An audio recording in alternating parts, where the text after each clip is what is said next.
lembur terus, tapi tidak ada hitungannya, alias tidak dibayar, teman-teman.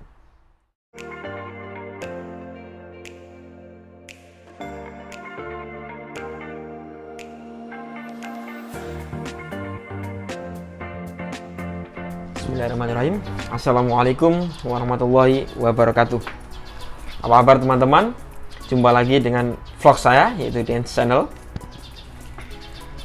Di video kali ini teman-teman, saya ingin berbagi cerita soal pengalaman saya pribadi dan mungkin teman pabrik daya saya ya dulu ya, soal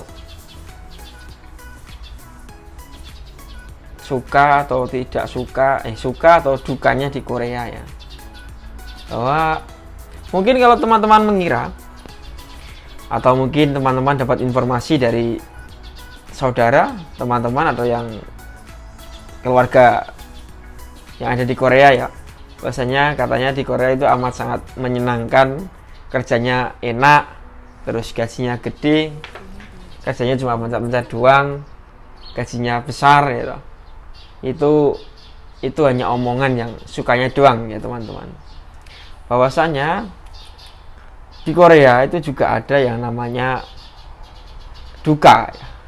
Duka atau ketidakenakan yang kita alami ya sewaktu bekerja di Korea. Dan untuk video kali ini saya ingin bercerita soal dukanya di Korea yang pernah saya alami ya. Salah satunya yaitu kerja tidak dibayar. Tepatnya yaitu saya dan teman-teman saya dulu waktu di pabrik yang dulu itu lembur terus, tapi tidak ada hitungannya, alias tidak dibayar teman-teman. Jadi tepatnya itu selama 1 tahun ya teman-teman. Dulu teman saya ada 2, namanya Mas Fasi dan Asep. Jadi kami 3/3, datanya bareng. Di pabrik itu jam kerjanya berbeda dengan yang teman-teman yang lainnya. Di SLC pun waktu kita dapat SLC sudah tertulis seperti itu. Jadi jam kerja itu Senin sampai Sabtu. Terus jam kerjanya jam berapa kemarin? Jam 8 sampai jam 6. Dalam kalau hitungan odongbu berarti itu kan, kalau hitungan odongbu yang sebenarnya ya, itu jam kerja itu ya 8 jam kerja. Terus hari kerjanya cuma 5 hari kerja. Kalau di SLC saya yang saya terima kemarin itu, yang dulu itu, yaitu Senin sampai Sabtu. Berarti saya kerja 6 hari ya. Berarti 6 hari kerja. Terus jam kerjanya juga jam 8 sampai jam 6. Berarti saya kerja 9 jam. 9 jam, teman-teman.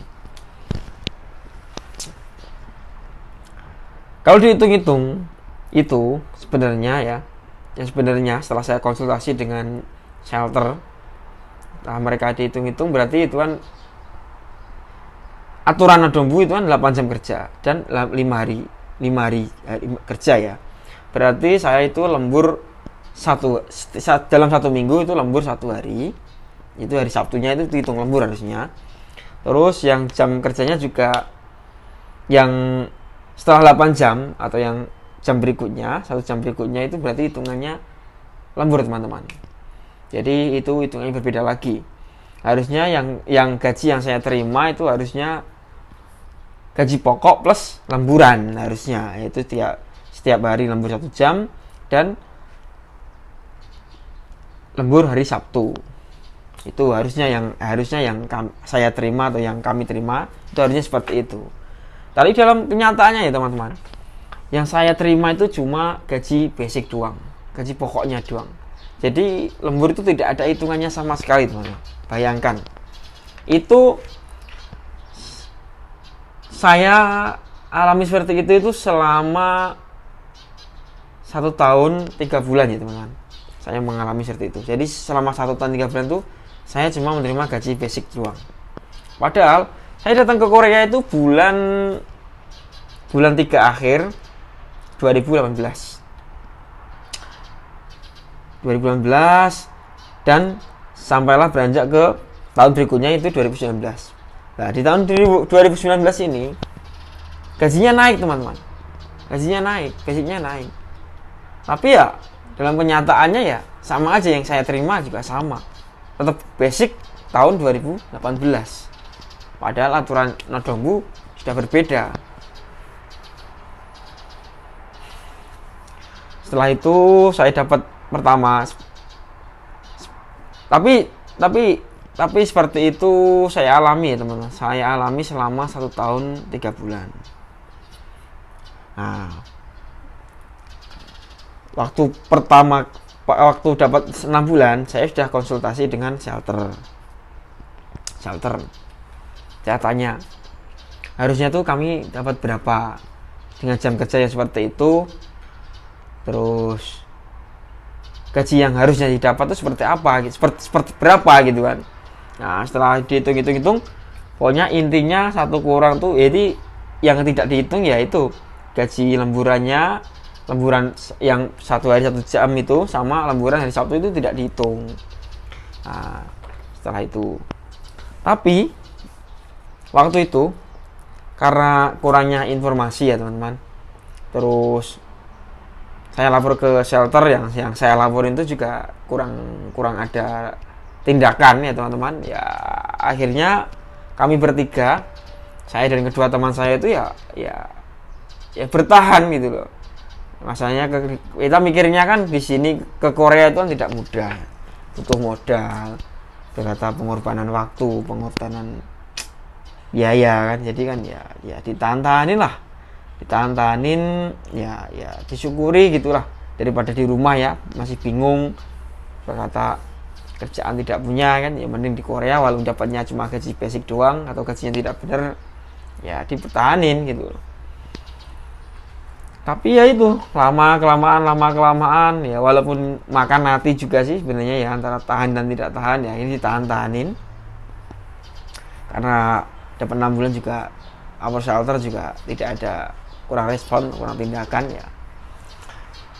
Akhirnya setelah 1 tahun 3 bulan tuh kami tuh jalan-jalan, teman-teman, jalan-jalan ke teman yang lain. Akhirnya bertemu banyak teman ya, akhirnya kan. Teman saya itu dia bawa rombongan, senior yang udah lama di Korea. Nah, dari situ saya baru dikenalkan dengan shelter yang lain. Nah, di situ baru saya hubungin shelter itu, terus saya dan kedua teman saya itu saya ketemuin, gitu baru tahu. Terus saya ceritain semuanya, terus sama shelter itu diketemukan dengan pengacara orang Korea. Jadi biar lebih kuat, jadi bukan hanya shelter doang. Shelter itu minta bantuan sama pengacaranya. Jadi pengacara itu yang akan memproses masalah kami. Setelah dihitung-hitung, teman-teman, jadi selama 1 bulan itu ya, gaji yang kekurangan gaji kami itu per orang ya, per 1 bulannya itu kurang lebih 400.000. Bayangkan bro, 400.000 kali 1 tahun 3 bulan, udah berapa itu? Kali 3 orang. Bayangkan seperti itu. Kalau 400.000 dikali kurs, dikata kurs 12 lah, dapatnya kan hampir 4 juta lebih kan, 4 juta lebih, atau ya sekitar 5 juta kurang sedikit ya. Bayangkan itu kali 1 tahun. Itu amat sangat pengalaman yang pahit ya, yang pernah saya rasakan di Korea, itu soal gaji. Waktu dulu pengalaman saya di Jepang, belum pernah yang mengalami namanya juga kekurangan gaji, itu belum pernah. Teman-teman saya dulu juga jarang yang cerita soal kekurangan gaji, itu jarang. Ya di Korea ini saya mengalami seperti itu. Oke, lanjut yang tadi ya. Setelah saya lapor ke shelter itu, terus ditemuin pengacara, akhirnya pengacara itu menyuruh kami mengumpulkan bukti ya, teman-teman. Ya karena slip gaji kami tidak punya, terus absensi, jam kerja juga tidak punya. Tapi ya untungnya saya dan teman saya itu setiap hari mencatat jam kerja kami. Jam kerjanya kan gampang sih, Senin sampai Sabtu, terus jam 8 sampai jam 6 kan, setiap hari seperti itu terus kan. Jadi ya tinggal tulis tuh, terus suruh ngeprint buku tabungan karena kami tidak punya slip gaji. Akhirnya kami slip gaji itu buku tabungan itu saya printin, terus bukti yang lain saya kumplitin, terus sama teman saya si Fajri itu bukti-bukti itu dikirimin ke pengacaranya. Nah, mulai dari situ baru sama pengacaranya diproses ke Nodongcong. Jadi pengadilan berkata. Nodongcong itu seperti pengadilan ya teman. Kalau ada masalah soal kekurangan gaji atau masalah soal itu pertama lapornya ke itu, nanti ke Nodongcong. Jadi di situ sama setelah menunggu sekian lama, akhirnya sama Nodongcong dikirimin surat untuk kami dan untuk sajang kami. Ya, intinya surat itu untuk apa ya? Untuk apa ya namanya ya? Bernegosiasi atau mencari kebenaran di Nodongcong itu. Apakah kami yang salah atau pabriknya yang salah gitu kan. Nah, di situ sama pengacaranya tuntutan yang utama kami bertiga, tuntutan pertama yaitu sama kami minta pindah pabrik ya. Ya mau ngapain, pabrik tidak jelas, pabrik tidak benar kok, ngapain dipertahanin kan gitu. Setidaknya kalau kami pindah pabrik kan insya Allah kedepannya ya ada peluang atau ada kesempatan untuk mendapatkan pabrik yang lebih baik lagi kan gitu. Terus tuntutan kedua ya kalau bisa diproses untuk soal kekurangan gaji kami ya kalau bisa ya diurus kalian gitu, kalau bisa keluar ya alhamdulillah kan gitu. Akhirnya setelah itu surat datang, setelah harinya ditentuin, terus ya udah kami datang bertiga sama didampingi dengan pengacaranya, terus si wakil dari sajang atau wakil dari pabrik yaitu anaknya juga datang ke Nodongcong. Nah di situ terus dihitung-hitung semua sama kami sama pengacara kami dan tadi perwakilan dari pabrik sama petugas Nodongcongnya ya, akhirnya dihitung semua, diserahin bukti-buktinya, akhirnya ya sama pihak Nodongcong dihitung ya, akhirnya ya yang salah ya pabriknya. Jadi yaitu lemburan kami tidak dibayar selama 1 tahun 3 bulan itu ya, tuntutan kami yaitu akhirnya minta pindah pabrik. Nah dalam aturan Nodongcong kalau kekurangan gaji, kalau nggak salah ya ini ya, kalau nggak salah teman-teman, kalau salah ya mungkin dikoreksi, teman-teman bisa komen di bawah. Kalau nggak salah, kalau kekurangan gajinya lebih dari 20%, itu katanya bisa pindah pabrik secara otomatis kan gitu. Nah setelah itu yaitu kami akhirnya terkabulkan, kami minta pindah pabrik, akhirnya ya pindah. Akhirnya walaupun agak ulet juga karena sajanya sebenarnya tidak mengizinkan, tapi ya karena mereka kalah ya, karena mereka melakukan kesalahan soal kekurangan gaji ya, akhirnya ya kami yang menang gitu. Nah setelah itu teman-teman, untuk pengurusan gajinya itu juga tidak langsung keluar ya teman-teman, itu melakukan perundingan yang ulet juga, kayak mereka juga ulet katanya. Itu aja gaji yang kekurangan kami itu bisa keluar tuh setelah saya dapat pabrik ya. Setelah saya dapat pabrik, saya kan waktu itu teman-teman ya, waktu habis pindah itu saya pulang dulu ya. Saya pulang nikah dulu teman-teman. Jadi ya alhamdulillah sekarang saya sudah nikah. Jadi ya nikah dulu. Habis itu baru balik ke Korea lagi. Saya pulang 1 bulan teman. Tapi untuk teman saya yang lain, si Fajri dan si Asep, mereka tidak pulang. Mereka langsung cari kerjaan atau cari pabrik yang lain, tapi di daerah masing-masing.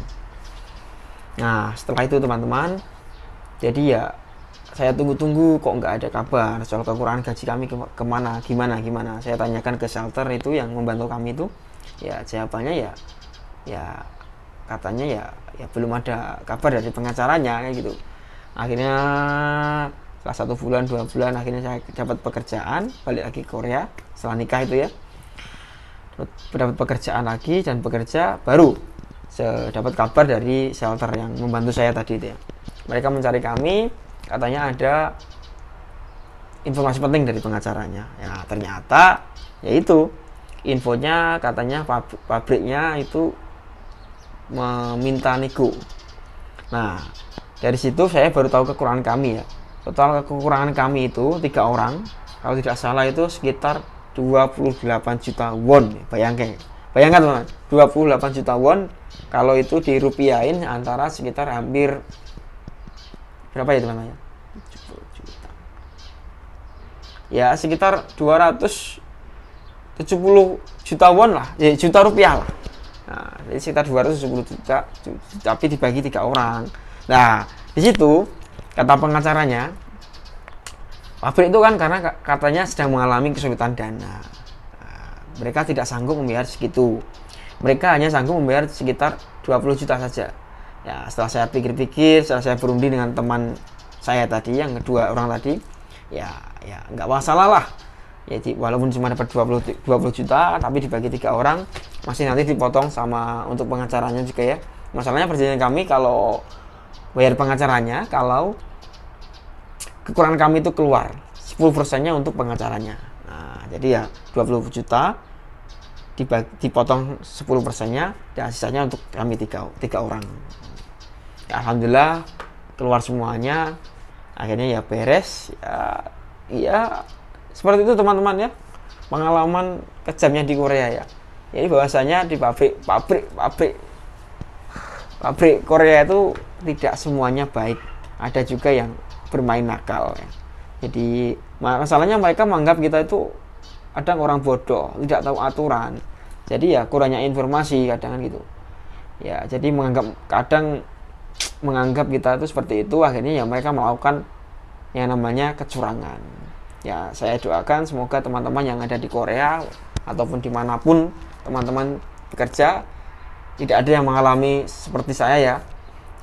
Saya doakan semoga pabriknya semuanya baik, semuanya bagus semuanya. Ya untuk teman-teman yang ingin ke Korea, itu hanya sebagai pembelajaran bahwasanya di Korea itu tidak semuanya indah. Ada juga yang namanya ketidakindahan atau ketidakenakan di Korea itu, atau dukanya di Korea itu ada. Ya pokoknya ya untuk yang mau ke sini semangat, persiapkan dengan matang, baik itu mental, baik itu fisik. Pokoknya siapkan semuanya. Saya doakan semoga diberi kelancaran. Terima kasih sudah menonton. Jangan lupa like, share, dan subscribe channel saya, yaitu Dance Channel. Nantikan video-video saya berikutnya. Semoga vlog kali ini bermanfaat. Wassalamualaikum warahmatullahi wabarakatuh.